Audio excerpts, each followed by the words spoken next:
ಓಂ ನಮೋ ಭಗವತೆ ವಾಸುದೇವಾಯ. ಇಂದಿನ ಈ ಅತ್ಯಂತ ಪವಿತ್ರವಾದ ಸಂಚಿಕೆಯನ್ನು ಆರಂಭಿಸುವ ಮೊದಲು ಕಲಿಯುಗದ ಕಲ್ಪವೃಕ್ಷ ಕಾಮಧೇನು ಸ್ವರೂಪರಾದ ಮಂತ್ರಾಲಯದ ಪ್ರಭು ಶ್ರೀ ಗುರು ರಾಘವೇಂದ್ರ ಸ್ವಾಮಿಗಳನ್ನು ನಾವು ಭಕ್ತಿಯಿಂದ ಸ್ಮರಿಸೋಣ. ಕಮೆಂಟ್ ಬಾಕ್ಸ್ನಲ್ಲಿ ಓಂ ಶ್ರೀ ರಾಘವೇಂದ್ರಾಯ ನಮಃ ಎಂದು ಬರೆಯಿರಿ. ಆ ಗುರುರಾಯರ ಕರುಣೆಯ ಮಳೆ ನಿಮ್ಮ ಮನೆಯ ಮೇಲೆ ಸುರಿಯಲಿ. ನಿಮ್ಮ ಜೀವನದಲ್ಲಿ ಶಾಂತಿ ಮತ್ತು ಸಮೃದ್ಧಿ ನೆಲೆಸಲಿ. ಸ್ವಲ್ಪ ಕ್ಷಣ ನಿಮ್ಮ ಜೀವನವನ್ನು ನೆನಪಿಸಿಕೊಳ್ಳಿ. ನಿಮಗೆ ಈ ಅನುಭವ ಇದೆಯೇ? ನೀವು ಹಗಲು ರಾತ್ರಿ ಎನ್ನದೇ ಕಷ್ಟಪಟ್ಟು ದುಡಿಯುತ್ತೀರಿ, ಪ್ರಾಮಾಣಿಕವಾಗಿ ಬೆವರು ಸುರಿಸುತ್ತೀರಿ, ಹಣ ಬರುತ್ತದೆ, ಆದರೆ ಅದು ಎಲ್ಲಿಗೆ ಹೋಗುತ್ತದೆ ಎಂಬುದಕ್ಕೆ ಲೆಕ್ಕವೇ ಕಾಣುವುದಿಲ್ಲ. ತಿಂಗಳ ಕೊನೆಯಲ್ಲಿ ಕೈಯಲ್ಲಿ ಬಿಡಿಗಾಸು ಕೂಡ ಉಳಿಯುವುದಿಲ್ಲ. ಮಾಡಿದ ಸಾಲದ ಬಡ್ಡಿ ದಿನದಿಂದ ದಿನಕ್ಕೆ ಹೆಚ್ಚಾಗುತ್ತಲೇ ಹೋಗುತ್ತದೆ. ಮನೆಯಲ್ಲಿ ನೆಮ್ಮದಿ ಕಾಣುವುದಿಲ್ಲ. ನಿಮ್ಮ ಕೈಗೆ ಬಂದ ಅವಕಾಶಗಳು ಕೊನೆಯ ಕ್ಷಣದಲ್ಲಿ ಬೇರೆಯವರ ಪಾಲಾಗುತ್ತವೆ. ವ್ಯಾಪಾರದಲ್ಲಿ ಮುಟ್ಟಿದದ್ದೆಲ್ಲ ನಷ್ಟವಾಗುತ್ತದೆ. ಅಂತಹ ಸಮಯದಲ್ಲಿ ನೀವು ಯೋಚಿಸಿದ್ದೀರಾ, ನನ್ನ ಹಣೆಬರಹವೇ ಇಷ್ಟುನಾ? ನನ್ನ ಕಷ್ಟವನ್ನು ಕೇಳಲು ದೇವರಿಗೂ ಸಮಯವಿಲ್ಲವಾ? ನಾನು ಹೀಗೆಯೇ ಒದ್ದಾಡಿ ಬದುಕಬೇಕಾ? ಸ್ನೇಹಿತರೆ, ಚಿಂತಿಸಬೇಡಿ. ನಮ್ಮ ಸನಾತನ ಧರ್ಮದಲ್ಲಿ ಅಸಾಧ್ಯವೆಂಬುದೇ ಇಲ್ಲ. ಎಂತಹ ದಟ್ಟ ದಾರಿದ್ರ್ಯವನ್ನಾದರೂ ಸುಟ್ಟು ಹಾಕಿ ಬೀದಿಯಲ್ಲಿ ನಿಂತವನನ್ನೇ ಬಂಗಾರದ ಅರಮನೆಯಲ್ಲಿ ಕೂರಿಸುವ ಶಕ್ತಿಯಿದೆ. ಮುಚ್ಚಿಹೋಗಿರುವ ನಿಮ್ಮ ಯಶಸ್ಸಿನ ಬಾಗಿಲುಗಳನ್ನು ಒಡೆದು ತೆಗೆಯುವ ಒಂದು ಮಹಾ ದಿವ್ಯ ಶಕ್ತಿಯಿದೆ. ಅದೇ ಶ್ರೀ ರಾಘವೇಂದ್ರ ಅಕ್ಷರಮಾಲಿಕೆ. ಬಹಳ ಜನರು ಇದನ್ನು ಒಂದು ಸಾಮಾನ್ಯ ಸ್ತೋತ್ರವೆಂದು ಭಾವಿಸುತ್ತಾರೆ, ಆದರೆ ಇದು ಕೇವಲ ಪದಗಳ ಸಮೂಹವಲ್ಲ. ಶ್ರೀ ಅಪ್ಪಣ್ಣಾಚಾರ್ಯರು ರಚಿಸಿದ ಈ ಅಕ್ಷರಮಾಲಿಕೆ ಅರಿಂದ ಕ್ಷವರೆಗೆ ಇರುವ 51 ಅಕ್ಷರಗಳ ನಾದ ವಿಜ್ಞಾನವಾಗಿದೆ. ಪ್ರತಿಯೊಂದು ಅಕ್ಷರವೂ ಒಂದು ಬೀಜ ಮಂತ್ರದಂತೆ ಕಾರ್ಯನಿರ್ವಹಿಸುತ್ತದೆ. ನೀವು ಇದನ್ನು ಭಕ್ತಿಯಿಂದ ಪಠಿಸಿದಾಗ ಆ ನಾದ ನಿಮ್ಮ ದೇಹದೊಳಗೆ ಪ್ರವೇಶಿಸುತ್ತದೆ, ನರಮಂಡಲವನ್ನು ಸ್ಪರ್ಶಿಸುತ್ತದೆ, ನಿಮ್ಮೊಳಗಿನ ಭಯವನ್ನೂ ಮತ್ತು ದಾರಿದ್ರ್ಯವನ್ನು ದೂರ ಮಾಡುತ್ತದೆ. ಈ ಸ್ತೋತ್ರವು ನಿಮ್ಮ ಮನಸ್ಸಿಗೆ ದೈವಿಕ ಶಕ್ತಿ ನೀಡುತ್ತದೆ. ಆದರೆ ಇಲ್ಲಿ ಒಂದು ಮುಖ್ಯ ವಿಷಯ ಇದೆ. ಕೇವಲ ಓದುವುದರಿಂದ ಫಲ ಸಿಗುವುದಿಲ್ಲ. ಸರಿಯಾದ ವಿಧಾನವನ್ನು ಅನುಸರಿಸಬೇಕು. ಈಗ ನೋಡೋಣ, ಜೀವನದಲ್ಲಿ ಯಶಸ್ಸನ್ನು ಹೇಗೆ ಆಕರ್ಷಿಸಬೇಕು, ಸಾಲದಿಂದ ಹೇಗೆ ಹೊರಬರಬೇಕು. ಇದಕ್ಕಾಗಿ 7 ರಹಸ್ಯ ವಿಧಾನಗಳು ಇಲ್ಲಿವೆ. ಮೊದಲ ರಹಸ್ಯ, ಸಂಕಲ್ಪ. ಪಠಣ ಆರಂಭಿಸುವ ಮೊದಲು ನಿಮ್ಮ ಗುರಿಯನ್ನು ಗುರುರಾಯರಿಗೆ ಅರ್ಪಿಸಬೇಕು.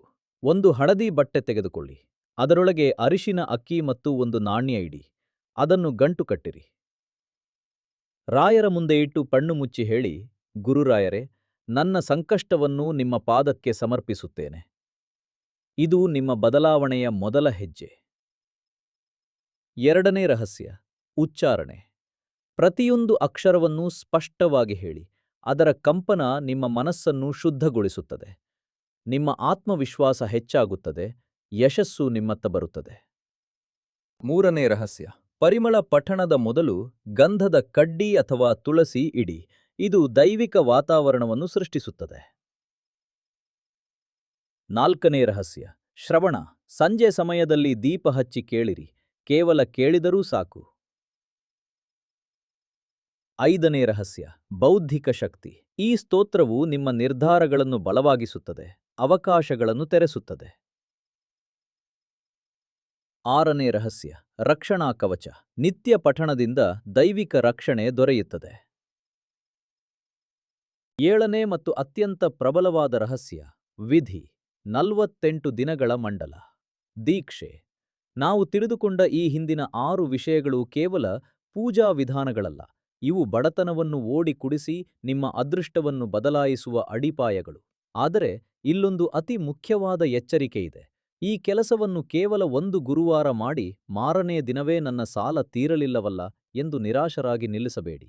ಯಾವುದೇ ಒಂದು ದೈವಿಕ ಅಭ್ಯಾಸ ನಿಮ್ಮ ರಕ್ತಗತವಾಗಲು, ನಿಮ್ಮ ಹಣೆಯ ಮೇಲಿನ ದಾರಿದ್ರ್ಯದ ಬರಹ ಬದಲಾಗಲು ನಿರ್ದಿಷ್ಟ ಸಮಯ ಬೇಕು. ನಮ್ಮ ಶಾಸ್ತ್ರಗಳಲ್ಲಿ ಅದನ್ನೇ ಮಂಡಲ ಎನ್ನುತ್ತಾರೆ. ಒಂದು ಮಂಡಲ ಎಂದರೆ 48 ದಿನಗಳು. ಇಂದಿನಿಂದಲೇ ನಿಮ್ಮ ಮನೆಯ ಕ್ಯಾಲೆಂಡರ್ನಲ್ಲಿ ಗುರುತು ಹಾಕಿಕೊಳ್ಳಿ. ಮುಂದಿನ 48 ದಿನಗಳ ಕಾಲ ಎಷ್ಟೇ ಕಷ್ಟ ಬರಲಿ, ಎಷ್ಟೇ ಕೆಲಸವಿರಲಿ, ಎಷ್ಟೇ ಸುಸ್ತ ಆಗಿರಲಿ, ಈ ನಿಯಮಗಳನ್ನು ಮುರಿಯುವುದಿಲ್ಲ ಎಂದು ರಾಯರ ಮೇಲೆ ಆಣೆ ಮಾಡಿ, ಸಂಕಲ್ಪ ಮಾಡಿ, ಬೆಳಿಗ್ಗೆ ಎದ್ದ ತಕ್ಷಣ ಸ್ನಾನ ಮಾಡಿ, ಆ ಹಳದಿ ಗಂಟಿನ ಮುಂದೆ ತುಪ್ಪದ ದೀಪ ಹಚ್ಚಿ ಅಕ್ಷರಮಾಲಿಕೆಯನ್ನು ಪಠಿಸಿ, ಸಂಜೆ ಮನೆಯಲ್ಲಿ ಆ ಸ್ತೋತ್ರವನ್ನು ಆಲಿಸಿ ಕೇವಲ 48 ದಿನ. ಒಂದು ದಿನವೂ ನಾವು ಬಿಡದೆ ಈ ಮಂಡಲ ದೀಕ್ಷೆಯನ್ನು ಪೂರೈಸಿ.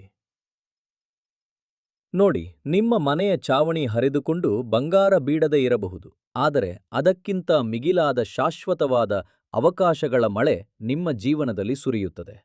ಇಷ್ಟು ದಿನ ಸಂಪೂರ್ಣವಾಗಿ ಮುಚ್ಚಿ ಹೋಗಿದ್ದನಿ ನಿಮ್ಮ ಆದಾಯದ ದಾರಿಗಳು ಒಂದೊಂದಾಗಿ ತೆರೆದುಕೊಳ್ಳುತ್ತವೆ. ಮನೆಯಲ್ಲಿ ಕಣ್ಣೀರಿನ ಬದಲು ಅಖಂಡವಾದ ನೆಮ್ಮದಿಯ ನಗು ನೆಲೆಸುತ್ತದೆ.